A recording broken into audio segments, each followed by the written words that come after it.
floundering. This is just a wake-up phone. Telephone. If you get into a shootout, you might think hiding behind a car door will save you, but these are made of thin metal and plastic, which a bullet can easily pass through. Instead, you should crouch behind the front wheels. This is because the rims are made of thick metal, and between them is the engine block, which is a huge chunk of iron. Even if the bullet made it through the wheel, the engine would stop it in its tracks, leaving you unharmed. People are freaking out after realizing that one single drink can age you by half a year and destroy your brain. Sure, a lot of you like going out on the weekend having a couple of pints or a few drinks throughout the week. Most people do. We obviously know alcohol isn't good for you. The more you drink of it, the worse it's going to be for everything about your body. We've been told the same limits how much is actually really bad for you, that you don't know how much is actually damaging your brain. Especially for people who drink regularly. If you don't want to tag them in the comments below, I'll share this video with them. Research at the University of Pennsylvania has discovered if you have 2 drinks a day, whatever they are, this will lead to brain shrinkage. While consuming over 10 units of alcohol a day can age your brain by 30 years. What researchers are saying now is that what this evidence has shown is if you have 1 pint of beer every single day, it will shrink the brain and have the equivalent of aging half a year. Now, of course, if you look into this a bit deeper, you'd have to be drinking a lot of beer. I'm sure this wouldn't happen overnight. I'm talking you would have to be drinking a pint a day every single day for probably 50, 60 years for it to potentially have an impact. So I wouldn't worry too much, but when you're thinking about having a final drink of the night, maybe don't. This is a true story. One day, a young couple was walking next to a river. Suddenly, the girl slipped and fell into the water. In a panic, he dove in after her, desperate to save her. As he swam deeper, he felt something wrap around his feet. He assumed it was Lake Weaves. Struggling wildly, he managed to break free and made his way back to shore. But when he looked around, she was gone. This is what? 5 people just crashed into an alligator-infested swamp in the freaking Amazon. And after surviving the crash and getting on top of their small plane, which had flipped over, they kind of couldn't go anywhere. Not only was this lake full of alligators, but they also could see an anaconda and other deadly creatures in the water. Their only hope was just to stand there and hope to get rescued, which they did for the next 2 days straight, while the alligators surrounded them day and night and came within meters of their legs. And luckily, after 36 hours of standing on this plane, the 3 women, child, and pilot, were spotted by local fishermen who quickly contacted emergency rescue crews. So pilot said that he believes the petrol leaking from the plane kept the predators at bay, but that they were so tired of standing, if they had to spend another night there, they wouldn't have survived. Nah, standing for that long is treacherous.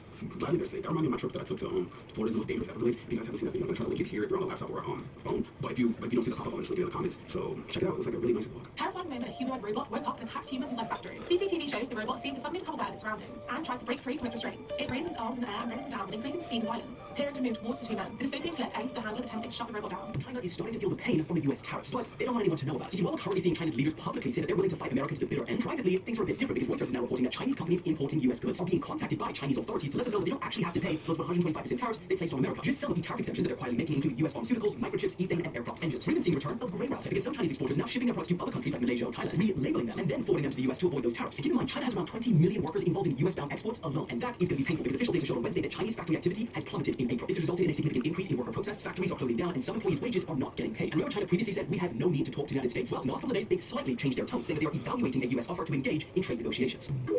Ever wondered how steroids actually work? No, they don't just magically make you stronger. Instead, here's what actually happens inside your body. Anabolic steroids mimic testosterone, the hormone responsible for muscle growth. Once in your bloodstream, they bind to muscle cells, telling them to grow faster and repair quicker. The result? Bigger, stronger muscles in a fraction of the time. But there's a catch, which is that steroids disrupt your body's natural balance, leading to acne, aggression, and even organ damage. That's why doctors only prescribe them for medical reasons, not for bodybuilding. My biggest compliment I've ever received is that people think that I'm on steroids. I'm not on steroids. I'm just like, you know what I'm saying? Just naturally.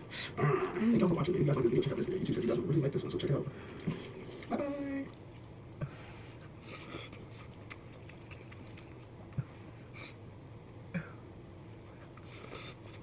She was jealous that she can't be a horse. She's okay. When I can't be a horse, Why do you expose him? I mean, like, you know, she was jealous. It don't matter at that time. She was jealous. how you call the show? I did. Because I think she was like, I did. I think we're going wrong.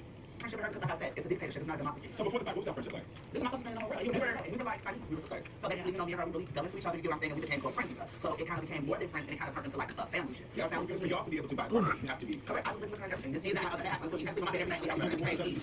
Most definitely support. I support nobody. I was supporting me. I have to tell you, you know, regardless of the time you're taking because I can see this already. This is what breaks my heart here is that this silly moment where, of course, y'all were too young. If I was around, I would tell y'all too young to go into some type of financial investment together. And so, because of the love y'all had, y'all like, let's figure out how to do something together and support each other because clearly you both need the car. You're both trying to do something. No, I need the car. She told me that she needed me. Okay, so you said you needed it. I needed $5,000. She said she needed and she it. used it. Regardless if you needed the car or not, you then still made a financial decision when you were young. You were able to handle the implications and how to actually go deal with that. And what's happening, what breaks my heart is that there was a true friendship where friends come together and say, I'm going to support you whether you need it or not. When you say, let me help out, let me be there for you. Especially in our community, we come for each other, we help each other, we got support each other when nobody else is there, and it breaks my heart a little bit because I'm like, I see through all those shady comments, I see through all that. It's like you lost your sister. You lost your sister. And that's it. And you can make all the shady comments. Y'all make shady comments to each other all the time. I get there's a bit of joke, it's unhealthy, but I get it. But at the end of the day, there has to be true love there. There has to be true love there. And a year, don't take that too low. Especially when what broke y'all wasn't something like that's really hurtful. It was a cause. Materialistic. Well, if you really want to go another 20 years because of a car, not being able to find out how your sister's doing, see what's going on. I love my sister. If my sister, if anything was happening to her, I'll be at her funeral. But right now, there's nothing to say to each other. There's nothing. Why is there nothing to say? Can I tell you why? There's nothing. I know why. I know why. But I have an assumption because if he just said that on your Facebook page still to this day is the things that broke him, which was his IG and everything. Yeah. So you need to convince him. So you're not willing to take down those videos? Okay, let me be clear. I never posted the video. I posted the screenshot of the video. Like, you can see the Are you willing to take down all to delete his ID?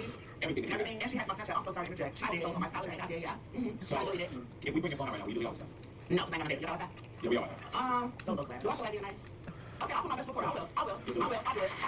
They make me happy for nothing. I don't like that. You took a step further, and I'm not gonna lie. That would have hurt the hell out of me if you would have posted my sexual intimate photos on IG or not. And the fact there's still been, I understand why he's upset. I understand it. I get that. And so you're taking a step to delete this. We're getting your phone right now. It's, I think, a big step, but this is bigger than that. It wasn't necessarily, like I said, just about the car. It was the fact that, like I said, I put all that money into it. And then he didn't get to take care of it. He jumped at $5 like a crackhead. What's wrong with you? I'm giving you $5 now. Don't tell me that. I'm giving you $5. I'm serious. You understand that the $5 is, you say it's about money. So if you're gonna delete this, I'm gonna give you money for him. $5, I'm gonna give it to you. Right? And so now you have that. So now, the narrative you have in your mind, because both of your lives are worth more than friendship with the family, have worth more than any of this. So I'll give you $5. So now you have your money. You got to delete his stuff off of your page. Now with that, you back at square one. Can you look at your sister? Can you look at your brother and tell them you love each other?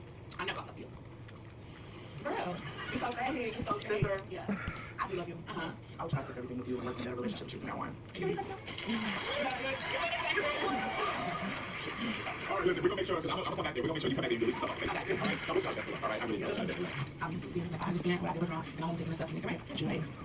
So, love you. Sister.